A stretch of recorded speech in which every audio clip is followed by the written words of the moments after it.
Ukitaka kufuga kwa faida, basi ni vizuri ukatumia economy chicken cage. Lakini pia itakusaidia shambani ukiwa na mhudumu mmoja, anaweza akahudumia mpaka kuku 2000 vizuri. Au ukiwa na wahudumu zaidi ya mmoja, ni rahisi kugawanya majukumu.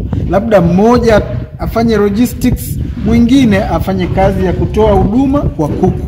Hiyo itaongeza ufanisi shambani kwako. Pia wale vijana wanaofanya kazi watafanya kazi bora.